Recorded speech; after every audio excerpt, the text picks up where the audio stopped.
Hi, this is Leslie Zemsky. Welcome to the Larkin Square Virtual Author Series. We, of course, look forward to when we can be back together very soon. We're planning some fun events for this summer in Larkin Square. And in the meantime, though, we're really excited to welcome Ann Hood and Jeff Porter here to talk to you. Ann, many of you know, have spoken several times in Larkin Square in person and also graced us with a virtual author talk last spring. Jeff is a Buffalo native, and so we're excited to welcome him back here as well. And I'm going to turn this over to Ann and Jeff to talk about their unique partnership as editor and writer, and also Jeff's fabulous new memoir. Thanks, Ann and Jeff, for taking the time to speak with us. So happy to talk with you, and I'm sorry we're not in beautiful Larkin Square. It's one of my favorite places to go and do a book event. So hopefully when they're back in person, we'll be able to go there. I think sit down and having a beer and chatting in Larkin Square, that is my idea of a perfect moment. It is. So Jeff, I'm so excited for Planet Claire. That is my second book in the Gracie Bell books that Akashic is publishing. And they're books on grief, and it's an imprint that I started with Akashic because I found that publishers were kind of shy publishing books about grief, but readers and people and humans out there need our books. And so we had our first book came out, Now You Can See the Sky, last year, and now we have the wonderful Planet Claire, which when I read the first couple of pages, I already knew this is the next book for me. I love it so much. Do you want to describe the book a little bit? Yeah, sure. Thanks. And I love being in the series too. I love being with Akashic and with, I'm kind of happy to be in this imprint. Both are kind of out there books, aren't they? The Sky and then the Planet. Yeah. It's sort of interesting. It's curious what happens when you write about loss, is that you wind up you wind up gazing elsewhere into the deep beyond in some way. Yeah. So Planet Claire is about the loss of my wife Claire Sponsler, who died abruptly and fairly young. She was 62, and by today's standards, that's pretty young.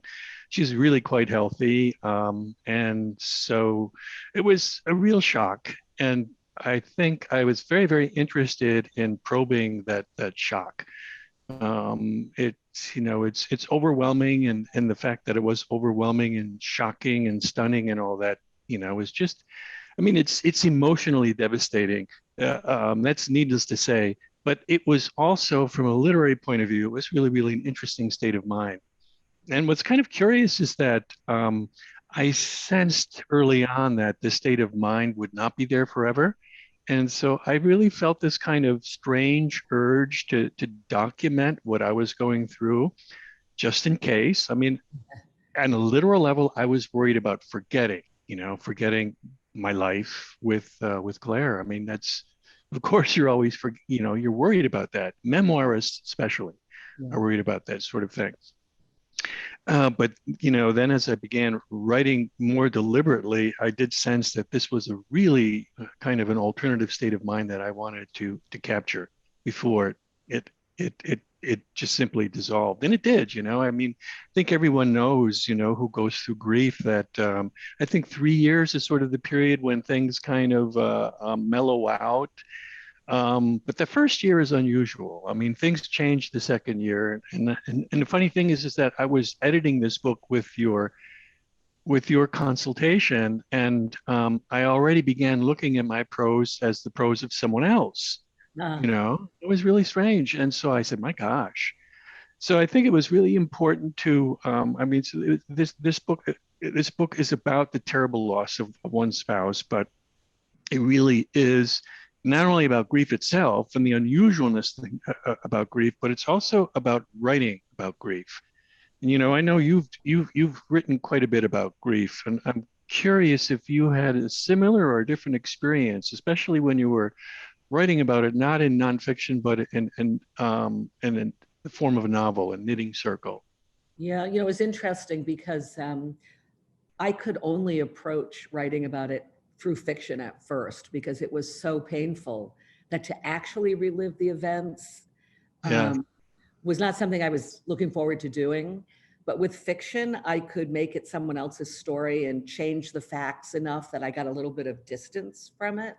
I know, as many of the people listening know, that I lost my 5-year-old daughter, Grace, also very suddenly to a virulent form of strep when she was 5, back in 2002. And I'm sure you've had that feeling that I have, Jeff, that sometimes it seems like it was a lifetime ago and sometimes it seems like it was yesterday. Yes, yes, yeah. Very strange. Right. Time is very warped with it somehow. It is. Yeah, absolutely it is. Yeah, and that's kind of one of the lingering effects that, I think the sort of alternative state of mind just simply dissolves away, because it's funny, the power of normalcy. I mean, we really, even though I was working against it because I saw this as an acute moment in my life that I wanted to capture in prose, but I mean, I think instinctively, intuitively, I really wanted to be a normal human being again. Yes. And so there was that tension, between me, the writer, and and the spouse who's grieving, and me as kind of a human being who wants to fit in. Yeah, that survivor instinct kind of kicks in at some point, Yeah, it does. You do want to keep going. You have to keep going. I want to be sure to let everyone know the book is gorgeous. Like, I loved the writing so much, but it also is funny, because sometimes people approach reading memoirs about loss and grief with a little trepidation, like, oh, why would I want to read about that? But you have an alter ego in it that I think maybe you can talk about a little. But you also you're funny. Your observations are quirky and original. And I loved that while I read Planet Claire, I was chuckling at times too. That was one of the surprises for me, because when you write about grief, I expect, whether you're doing it in fiction or nonfiction, you're kind of curious about the idea. Yeah. And you're curious about the nature of sadness. And I kept sort of following this sort of storm of sadness wherever it would take me. And grief turned out to be a really sort of a shapeshifter. It kept turning into something else, and I would follow it, sort of like that character Proteus in the Odyssey. You wrestle with it. It keeps turning into something else. I mean, it doesn't want to be known. That's sort of, like Proteus doesn't want to be fixed in place. Kept turning into something else. Is that sadness is this sort of paradoxical experience that when you really, really let yourself down the rabbit hole of sadness, it becomes something else. And so it contains humor. And, I've taught Shakespeare for many years. And so in a way that wasn't a surprise, because Shakespeare's best comedies are full of cruelty and sadness. That's and his right. best tragedies are really, really full of humor. You think of The Fool and King Lear. So, I came to that, intuitively, and that was that really opened my eyes. But I also saw that as something unique to this book, and something unique to the voice of the narrator, was this discovery that that ultimately sadness contains humor, and that humor really, I'm not going to say that I was cured by humor, but I could survive Absolutely. with it. Absolutely. Yeah. It's such a beautiful book. I'm so proud and happy to have it as part of Gracie Bell Books. I'm so glad I got to meet you and publish this beautiful Planet Claire. Thank you, Talking Leaves Books, and thank you, Leslie, for having us talk about Planet Claire together. Thanks, Leslie. Thanks, and good to see you again. Yeah, nice to see you again. Thank you. Thank you both so much. And we look forward to seeing you. Jeff, we look forward to welcoming you home to Buffalo sometime. And Anne, I hope you'll come. And maybe mix some cocktails with your husband. We'd love to have the two of you speak here. Definitely. Sometime. All right. Definitely.